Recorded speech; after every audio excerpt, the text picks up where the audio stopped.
Don't look now, but the Phoenix Suns have won 17 straight games, including perhaps their biggest one last night over the red-hot Warriors. Brian Kelly is off to Baton Rouge. Should his exit impact Notre Dame's college football playoff chances?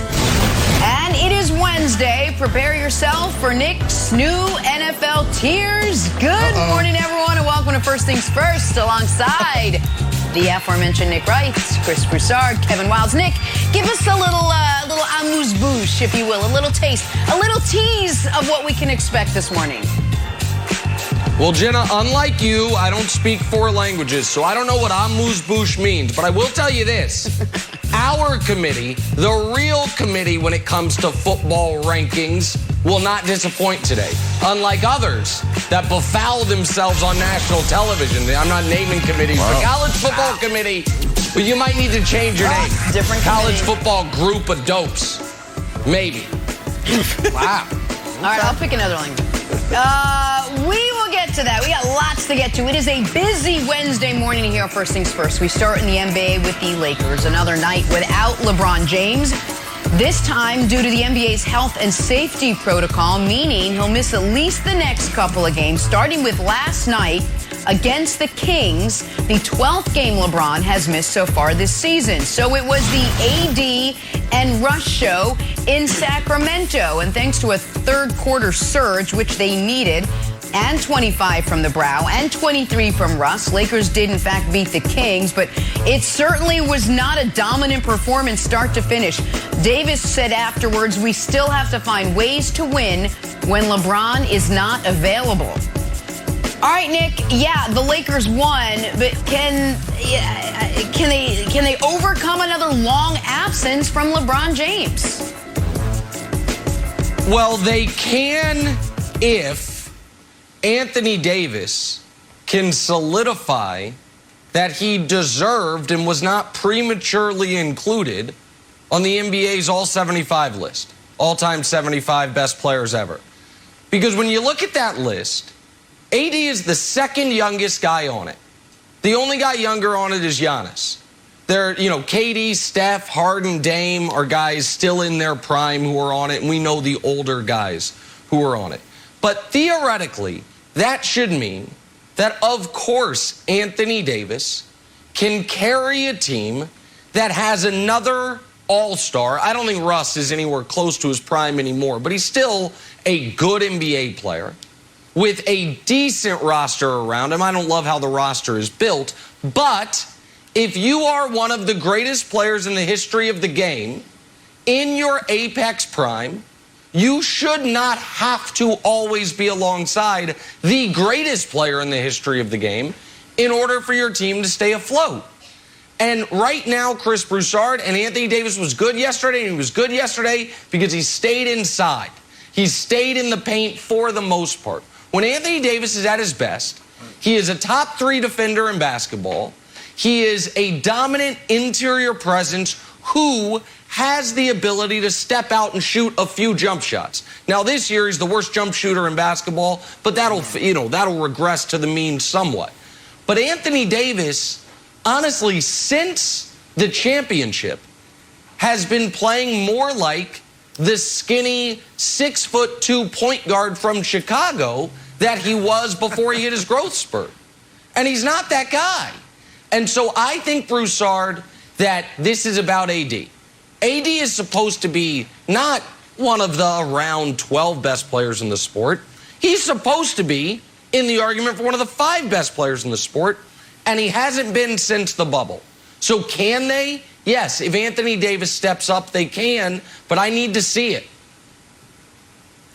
All right, Nick, a quick correction. Anthony Davis has never played with the greatest player ever, Michael Jordan. I think that was a misstatement, accident. But just a quick correction there. Weird. But look, we're talking about the Lakers surviving 2 weeks, roughly, without LeBron. Maybe not even that. Not 2 months. And in the next 2 weeks, here's who they play. The Clippers, Boston, here you go. Memphis without Ja Morant, Oklahoma City, and Orlando. You darn tootin'. that they should be able to thrive without LeBron. Against that, they should go at least 3-2.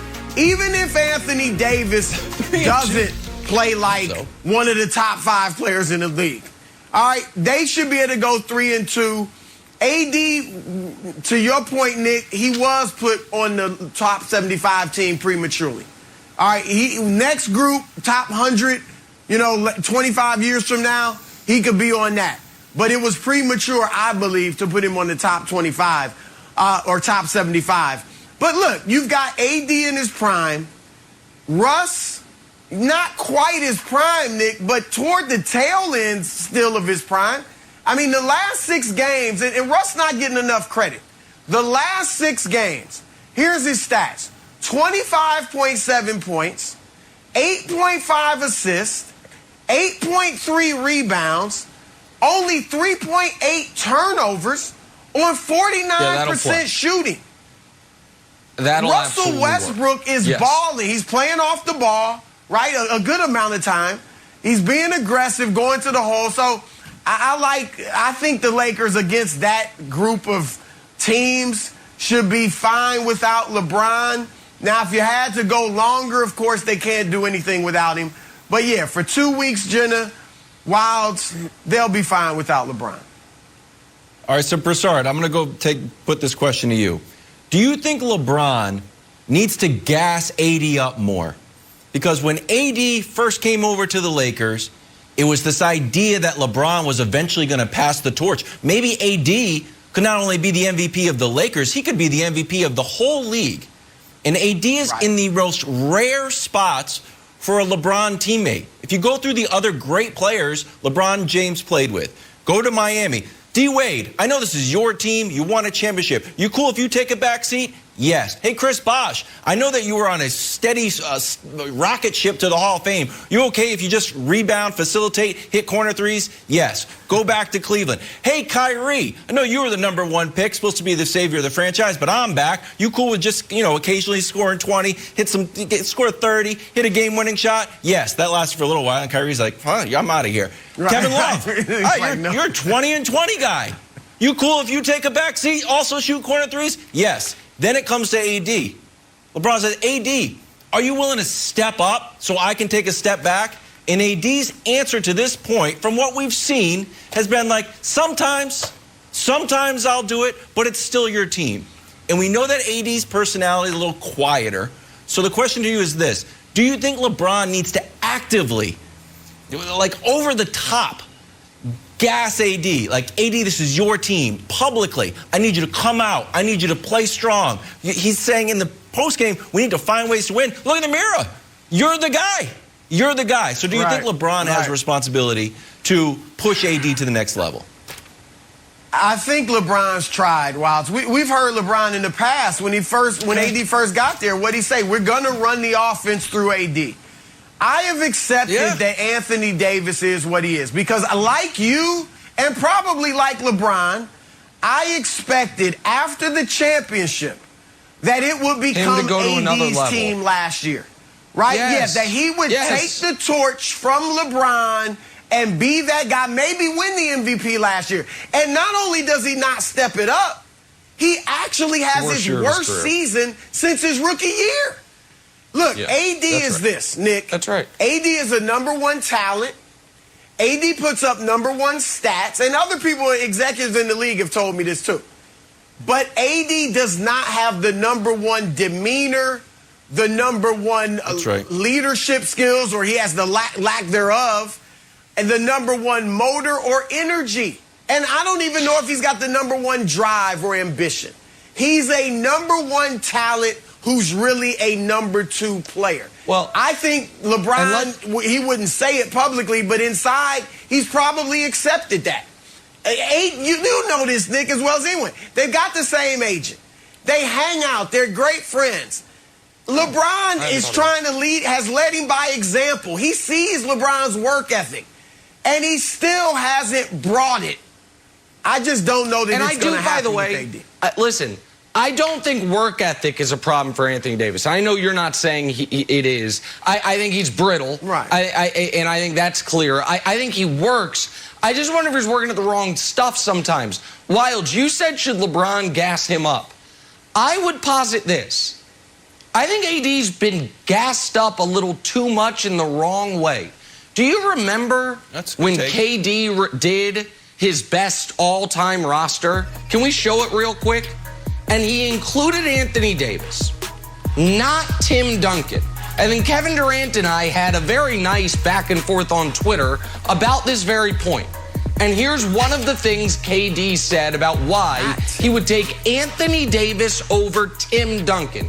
AD can knock down that three, middies from everywhere, and handle if need be. A cheat code for any team ever created. But the problem is it's just not true.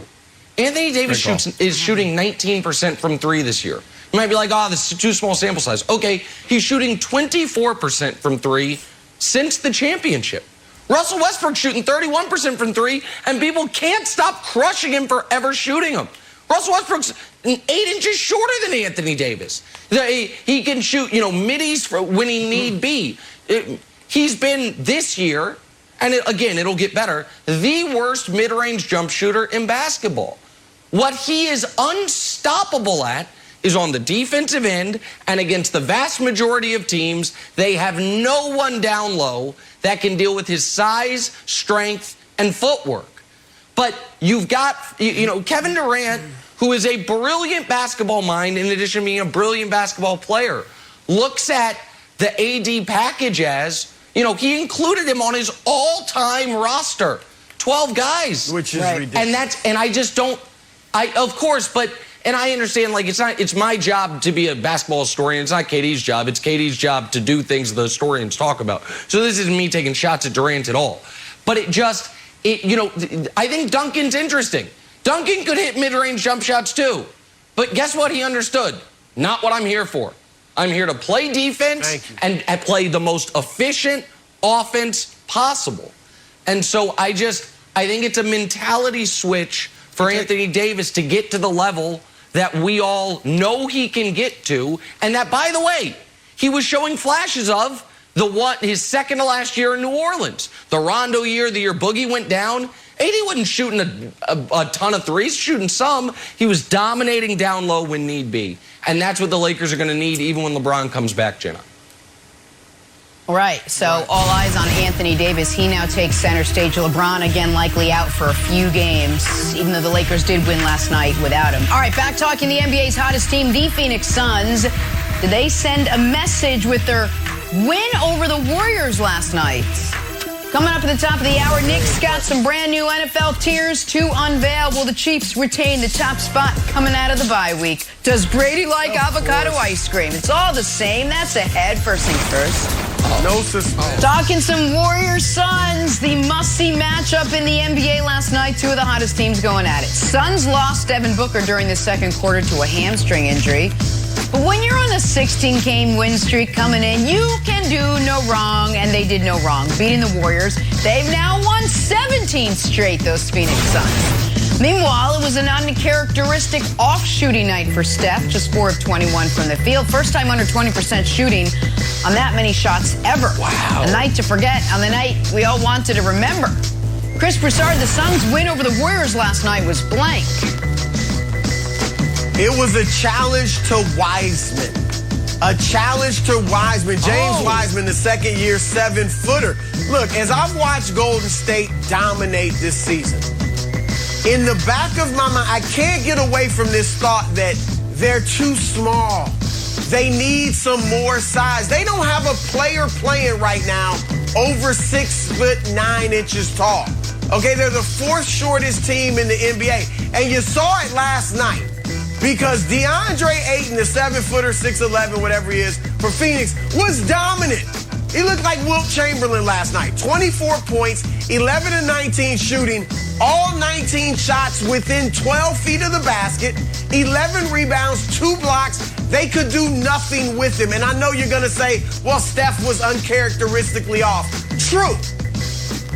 But Devin Booker was out. All right, Devin Booker left in the second quarter, scored 10 points, and that was it. So that balanced it out.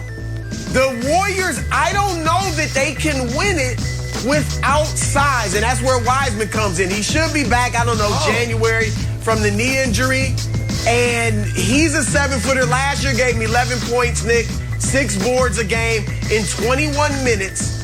They need him to be a presence. If you go back to their dynasty, Nick, they always had a big. The first 2 years, 2015, 2016, when they lost, they had Andrew Bogut. All right, they had Festus Ezeli. The last 2 years, they had Zaza Pachulia. Now, I'm not saying those guys played 35 minutes and put up all-star numbers. But you need some size, JaVale McGee as well, to give them some physical presence, a little bit of rim protection and to take the load off Draymond. And just, you need a big, just asking so much out of Draymond. Wiseman's got to be big. Draymond's, maybe been the Defensive Player of the Year this year. He already should have 3 of those awards, by the way. But it's asking a lot out of him. But I'm going to make this more about the team that won than the team that lost. The Suns' win was a proclamation. And the proclamation is this. Until further notice, the Phoenix Suns are the best team in basketball. They are, at present moment, a perfectly constructed roster. They have Chris Paul to do the original Isaiah Thomas thing through 3 quarters. Oh, you need to get involved. You need to get involved. You need a little elbow to the ribs of the opponent because you're irritating me. Ref, I need to talk to you. This needs to happen. And then at the end of the game, he can close. They have Devin Booker, who, as Broussard mentioned, they didn't have last night, to be the go-to volume scorer. And then you have not just Ayton, but Mikal Bridges, who has been sensational, had the best 2-point game of the last 10 years in the NBA last night. I haven't fact-checked that, but I believe it. To do all the dirty work. Ayton to rim protect and to rebound, and Mikal Bridges to be a terror defensively. You have all of that. Also, keep this in mind. The only reason the Phoenix Suns, who just went undefeated for the month of November, 16-0 in November, 17 straight overall. The only reason they are not the defending champs is because a guy who is going to go down as one of the 15 greatest players ever had one of the greatest 4-game stretches in the history of the sport. And in the midst of that stretch, the Suns weren't getting blown out. There's a game that Giannis's block saved the day, the game that Giannis's alley-oop saved the day, and then the 50-point masterpiece to close it out. If Giannis just was a 96 out of 100 instead of 100 out of 100 in that 4-game stretch, the Suns are champs. So they have the pedigree from last season. They have the roster. They're currently healthy when Booker gets back. Right now, Wilds, the Phoenix Suns proclaim to the league they are the best team in basketball until further notice. Okay, so I'm going to float an idea to you. So my answer is a 2-day crown. So the Warriors don't play again till Friday when they host the Suns.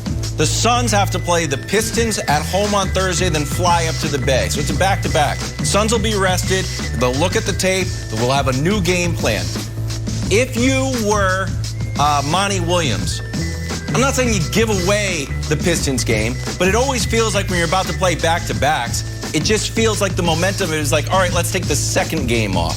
Would you basically, Nick, take the first game and play a lot of bench guys because you needed momentum and kind of like put your foot on the throat of the Warriors? No. The streak or the streak? No, because you're on the streak. The streak matters. I believe that.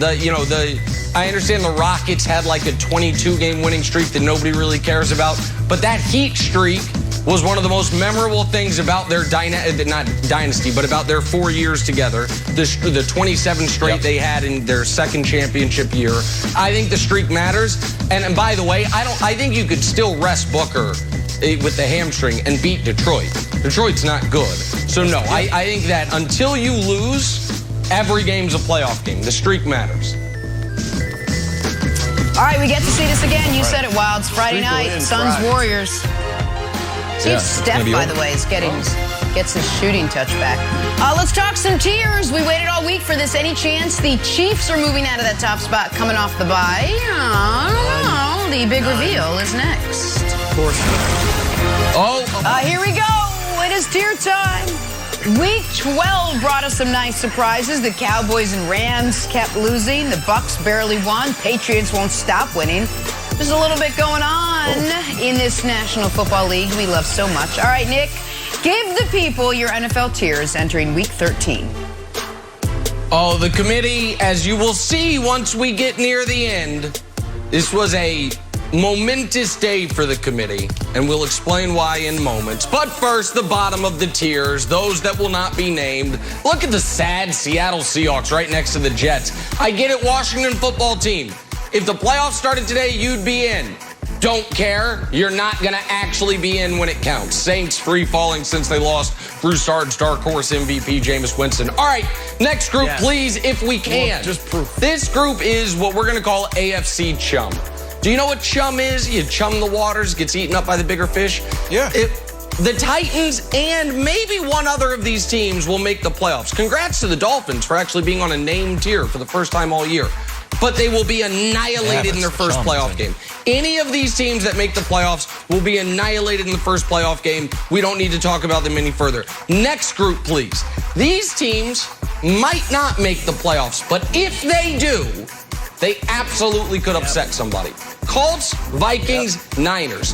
Dangerous teams. Now, will they get into the tournament? I'll tell you who hopes they don't. The top seeds in those conferences. The 2 seeds or 3 seeds that could be facing any of these teams if they were to make it. Those are dangerous teams, but we don't know if they are going to make it. Next group, year too soon. I like these 2 teams a lot, but it is impossible for me to believe that a team whose coach and quarterback have never been in the playoffs are going to go on a deep playoff run. More on that hypothesis in a moment, which is why it's actually critical for both of these teams to make the playoffs, even if they can't go deep. That way they have the experience to make a real run next year. I like the team's lack of experience coaching quarterback too much. Next group, please. This is the false hope group. There's 3 fan bases that really, truly believe you could put them on a polygraph this morning.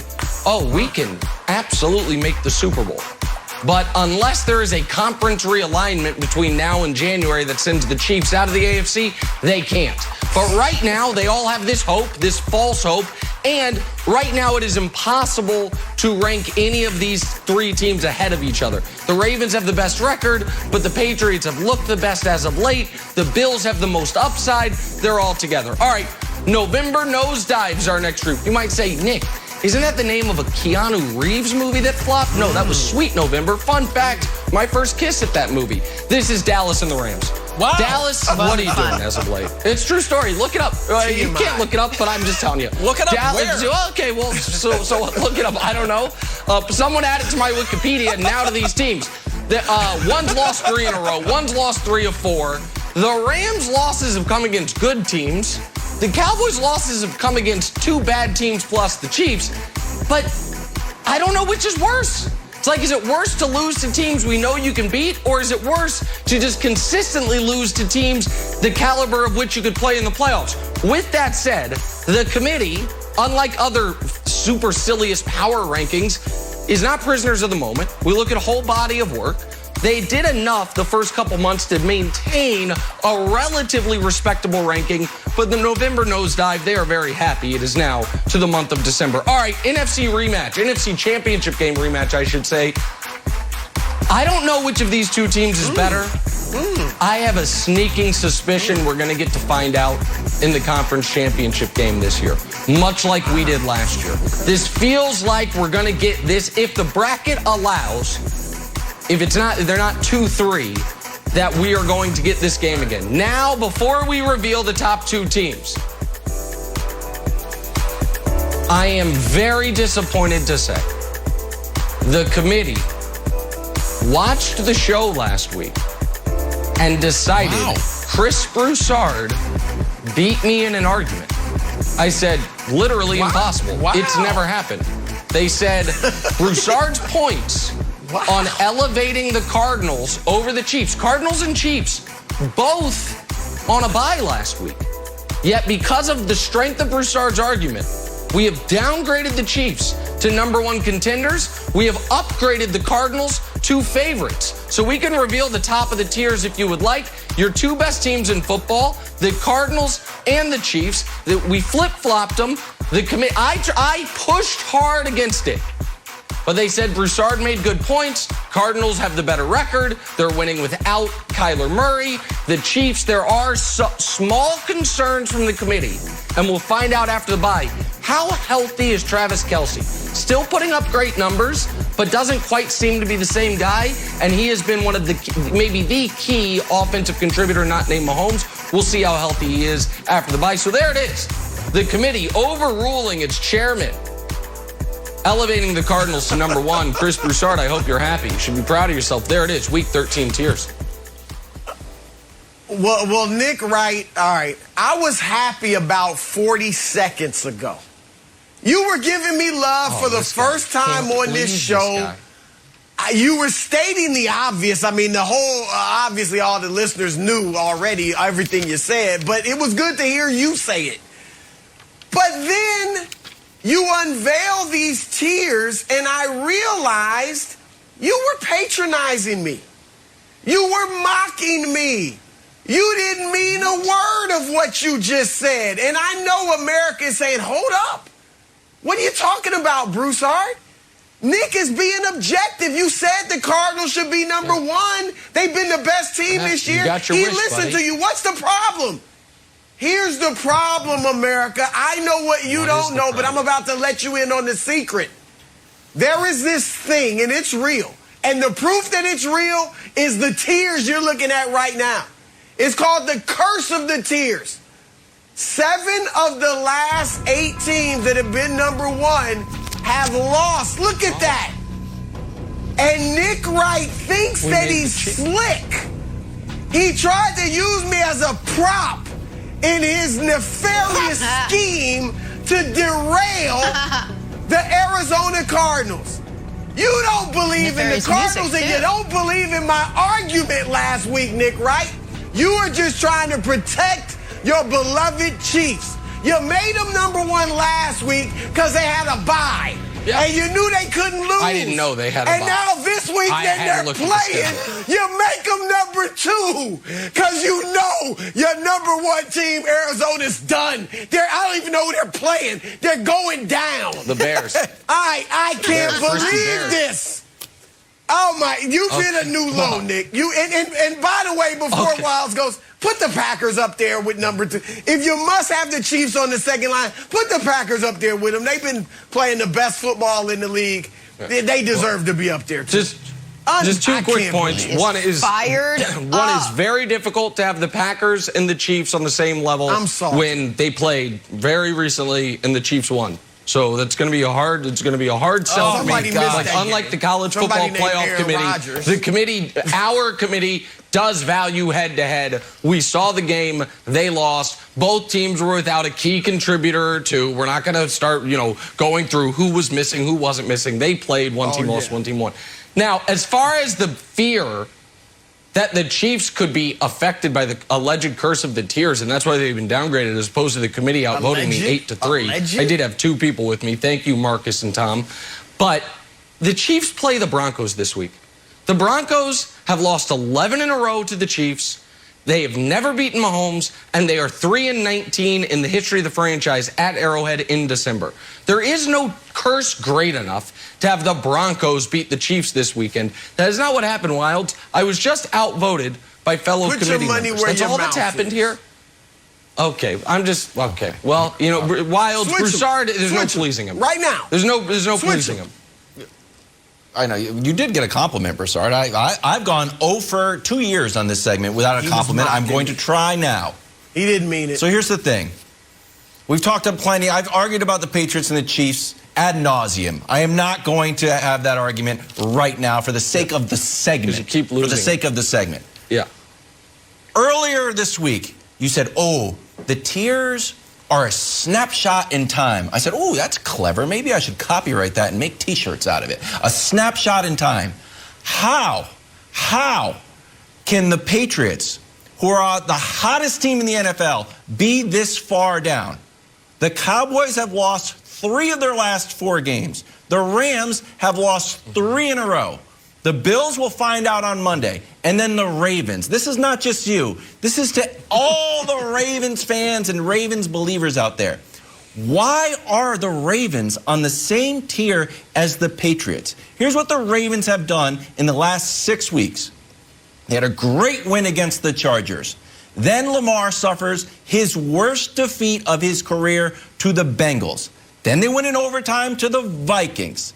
Then Lamar loses again and gets sacked and destroyed by the Dolphins. Then the Ravens, then Lamar doesn't play. We have a Tyler Huntley, Andy Dalton battle that no one knows how to judge and really no one cares about. And then we just saw Lamar throw 4 interceptions in a win against what was left of Baker Mayfield. What have the Patriots done in that time?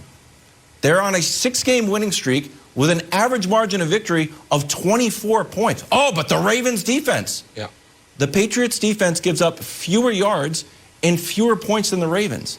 There is literally, and I mean this literally, there is literally no way that the Patriots and Ravens should be on the same tier. I don't know what fact you're hanging that off of. This is a snapshot in time that is inaccurate, my friend. Please move the Patriots up. Let's call the graphics team right now. Move them up. Okay.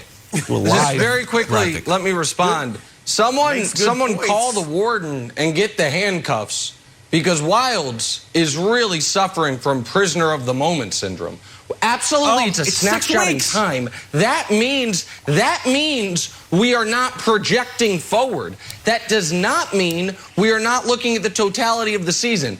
And I find it mighty rich, my friend, that Mr. Quarterback Wins is evidently not a fan of team record. How on earth could I possibly have a team who has same amount of wins and fewer losses on the same level as your Patriots? How on earth could a team that has an MVP at quarterback, who also, by the way, I know you're big on how your quarterbacks played in college. Lamar is a pretty good collegiate player as well. An MVP at quarterback who has a veteran Super Bowl championship coach as well. And how could I have them on the same tier? Well, I don't know. One's 8-3, one's 8-4. They haven't played each other. Seems fair. Why would I not have the Patriots ahead of the Cowboys? Wow. Well, again, unlike the College Football Committee, we care about head-to-head. Patriots played the Cowboys. They lost. They lost. So, yeah, that's why. It's enough. Jenna, the committee can please no one. Wilds wants us to care about quarterback wins, except when it applies to his team. Broussard wants the Cardinals elevated, except for this week. It's outrageous. It's outrageous. We will sit this committee and talk about another committee, college football. Should Brian Kelly leaving for LSU impact Notre Dame's playoff chances? That committee was invoked for that discussion. We talk about it next. First things first. New college football playoff rankings are out. Georgia still got the top spot. Michigan, Alabama, Cincinnati in the top 4. But then there's Notre Dame, sitting pretty at 6 without a head coach.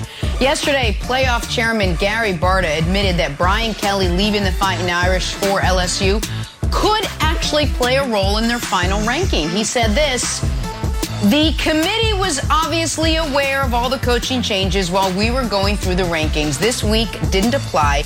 Once the championship games wrap up, our protocol does include the ability for the committee to consider a player or a coach not being available." Nick, is this fair to Notre Dame? Absolutely, it's fair. It's the right call by the College Football Playoff Committee. Now, it's not fair to the players, but it's fair to the university. It's fair to the playoff. It's the right call by the committee, which is why it shines a further light on how awful Brian Kelly's maneuvering has been throughout this process. And whether he talked to his players for 2 minutes or 11 minutes yesterday, I'm very curious if Notre Dame were sitting at number 2 instead of number 6, and a couple of their star players right before the committee was weighing who was going to make the playoff decided, hey, we're out. We've done everything we need to do. We're going to go to the NFL. We're opting out. If that costs our team a chance to make the playoff, so be it. We got to look out for a number 1. how that would be covered by the media and how that would be received by Brian Kelly. Brian Kelly knew that if he left Notre Dame, it could negatively impact their ability to even be included in the playoff, and by definition would negatively impact their ability, if they're in the playoff, to win. He didn't care. Listen, you got in bed with Brian Kelly. He left Cincinnati when they were undefeated a decade ago. So, you find them how you left them how you leave them how you find them. I'm not sure exactly how the saying goes, but you know what I'm saying. So, yeah, that is what it is in the professionalized college sports. That's professional for everyone but the players. So, yeah, I feel badly for the players. It's not their fault, but it's the right call by the committee. Brian Kelly knew this would happen, made the decision anyway. So, yeah, I mean, I don't have a problem with the committee doing this, Broussard. All right, Nick, I agree with what you said about Brian Kelly. You're absolutely right. And I am not going to criticize any players going forward if they decide, as you said, I'm headed to the NFL, I'm not playing in a bowl game. I don't want to risk getting hurt. When you see something like this happen, it is terrible. The problem, Nick, you started poorly.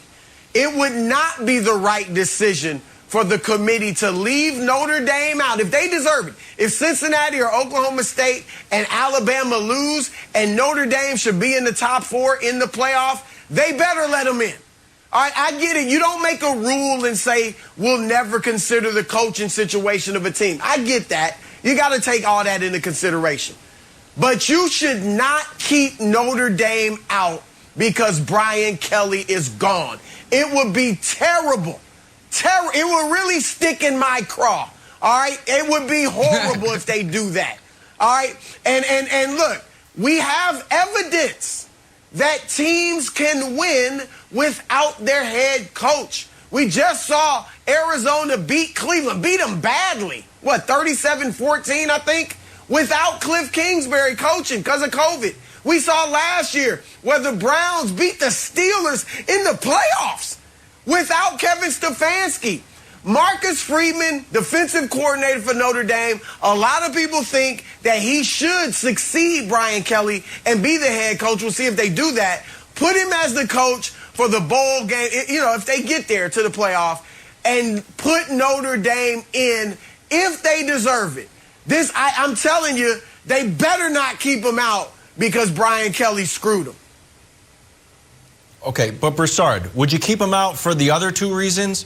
One is that they're sitting on the sidelines, and two, their recent bowl history. Last year, they lost in the Rose Bowl to Alabama. It was decent, but they lost 31-14. The year before that, they won the Camping Bowl. Hey, that's pretty good.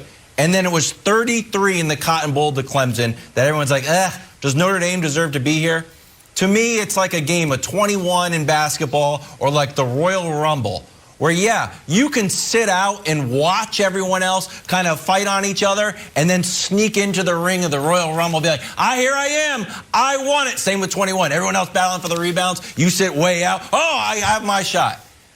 My biggest issue is that this is actually a three-tiered monster of why Notre Dame doesn't belong in. One is the Brian Kelly thing. Yeah, but I think that's the least of the issues. Two is their recent bowl history. Three is that they're not playing. Alabama is hosting Georgia. So if Alabama loses to the number 1 team in a weekend that Notre Dame is playing video games, that they deserve to be out, I have a problem with that. I think that if you're laying it on the line this weekend, and I understand, go ahead, Nick. I get it, but go ahead. No. That to me is a bigger conversation about how much should Notre Dame's lack of being in a conference affect them. And obviously there are other teams that up until recently played in conferences that just didn't have conference championship games. Right. How should that affect them when the Pac-12 or the SEC were having to battle each other the final weekend of the year? But I want to look at this bigger picture, which is, let's just assume Alabama loses. By the way, they're touchdown underdogs. And let's assume Oklahoma State loses. And the obvious move would be Georgia, Michigan, Cincinnati, Notre Dame. I think long-term health of college football, Broussard, would be improved by Notre Dame getting snubbed because of Brian Kelly. Because I think we need a seismic moment to get the universities and the sport as a whole to decide, A, Do coaching contracts matter at all? Because they do in all the other sports, seemingly, certainly the professional level, and college coaches make professional money at this point. You can't all of a sudden, 2 weeks before the Super Bowl, hire away someone's head coach. You can't hire away someone's head coach ever, really. You can't even pluck their coordinator to start for you immediately if they're still in the playoff run. So the contracts don't matter. Evidently, playing for the championship, which is what the whole sport's built around, doesn't matter. So if Notre Dame got snubbed, Broussard, because of this, I think there would be a coming together on either, guys, the contracts need to matter, or we all need to have almost a universal truce that if LSU hires Notre Dame or USC hires Lincoln Riley, we know recruiting matters, but the hire does not take effect until that team plays its final game. Because while right now this is working out for LSU, on a long enough timeline, eventually it'll bite them in the ass too. So it's not good for the sport. It's not good for the players. And so I think sometimes there needs to be a punitive moment in order to dissuade this from happening moving forward. Okay, you're making sense, Nick. There's no question about it. But look, I do think they're addressing it and making it more fair with the name, image, likeness for the players. Okay, and the fact that the players can now transfer without being punished. Right? So I think that evens it out a little bit. And you said the right word. Recruiting matters, the right phrase. That's why this is going on. Because Lincoln Riley and Brian Kelly are already on the recruiting trail. All right? They don't want to go into their new teams without bringing in players. All right? And so that, and then the problem, too, is that you've got a month plus before they even play the playoff. That's a problem, too. I think so. You got a guy sitting for that long who's a lame duck. So I just think there's a lot that could be worked out. But I don't want to see them keep Notre Dame out because of Brian Kelly. I would feel terrible. And Wilds, here's what I say this to you, Wilds. If Notre Dame isn't deserving, and look, they played 12 games, right? 11-1. I don't think 1 week off should punish them. But if they're not good enough, and you talked about them in the past bowl games, then don't be number 6. Don't have them ranked number 6. Have them lower so there's no chance of them getting in the playoff. So there's no. That's to me, if they're number 6 and the teams above them lose, they should be in. But if on the recruiting point, just quickly, if theoretically the point of college sports is still about the athletes and not about just a mechanism to make middle-aged to old men exorbitantly wealthy, then you know what?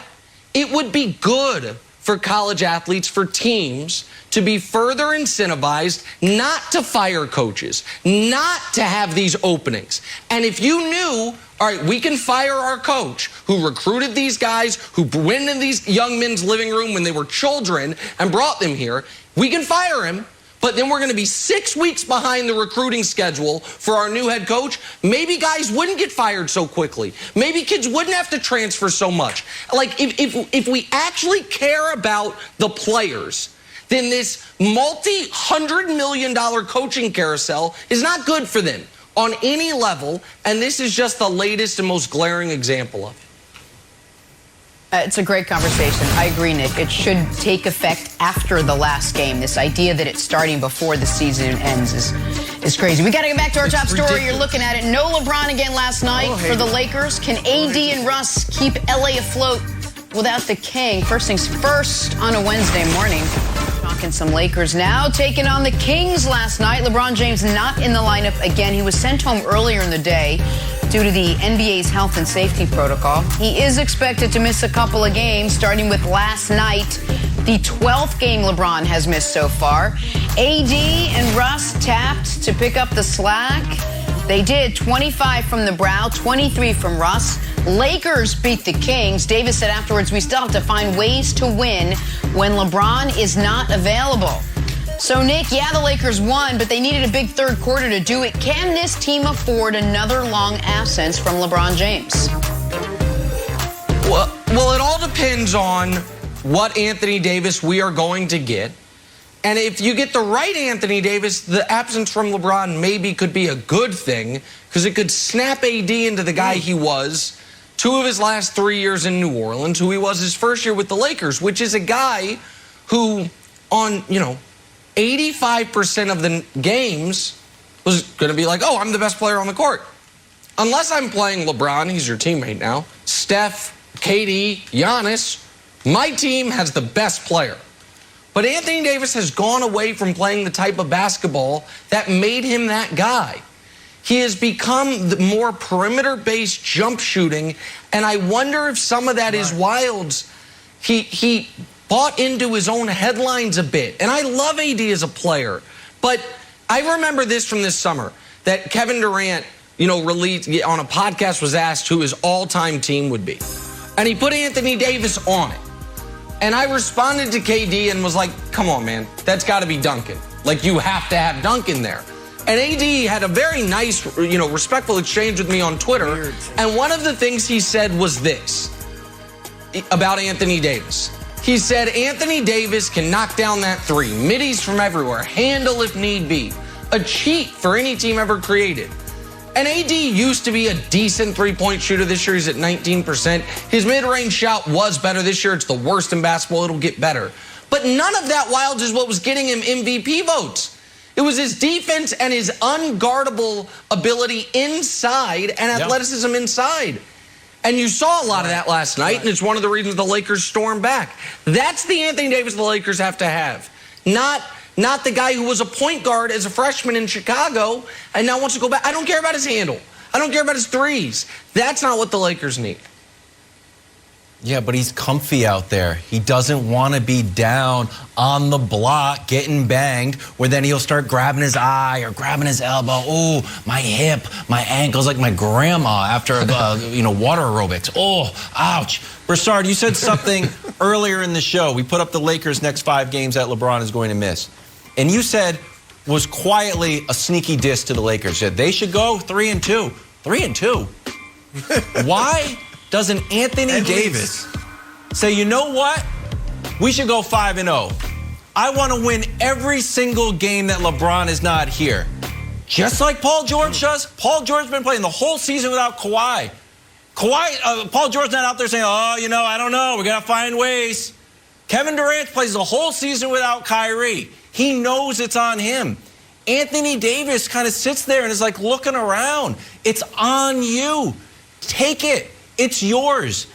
All of LeBron's great teammates have had to defer. Dwayne Wade had to defer. Bosh had to defer. Kyrie had to defer. Kevin Love was great. He's like, no, stay in the corner, get some rebounds, hit some corner threes. AD's the first guy where LeBron wants to give him the torch. Don't be worse than you were. Don't defer on like what you were doing in New Orleans. Be actually better. And his answer has been, I don't know. How about you be great? And I'll kind of play the background. This is his opportunity to prove that he is a great player. He should take it. They should try to win all 5 of these games. That's his job. All right, look, Wilds. AD is a great player. He's a first ballot Hall of Famer. He's a top 10 guy in the league. But you used the word comfy when talking about him a few minutes ago. And he is not comfy or comfortable being the number 1 guy. He's comfy as the number 2 guy. He's got number 1 talent, number 1 potential, and number 1 statistics.